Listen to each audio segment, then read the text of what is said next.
So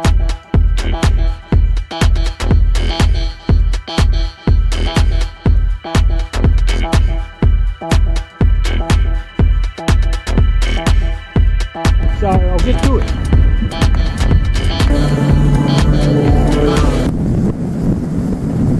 Hello and welcome to another video. In this video I'll be pressure cleaning an entire house on the outside, starting with the gutters. Inside of the gutters first, then the outside of the gutters, obviously because the dirt will leak through the gap that's up there and then come down, so there's no point in cleaning down on the side of the house first because it's only going to get messy. I'm using a petrol pressure cleaner. I've just switched from the electric to the petrol and I'm finding that so much easier to get around. One less cord makes a lot of difference, less tangle ups, and yeah, the power of the petrol one is a little bit more stronger. It's a Tool Pro brand. I have made a video about it earlier on, but yeah, I just thought I'd show what it's like to clean out the gutters with a pressure cleaner. It's actually not that hard, makes it a bit easier, just as long as the hose is long enough. I go right around the house, takes about 2.5 to 3 hours. However, of course, this video won't show that much footage because it's in fast forward. If only I could work that fast. But anyway, hope you enjoy watching, and yeah, like the video if you do, and think about subscribing. Thank you.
There's the moss starts to build up in there, and right now with the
So I'll get to it.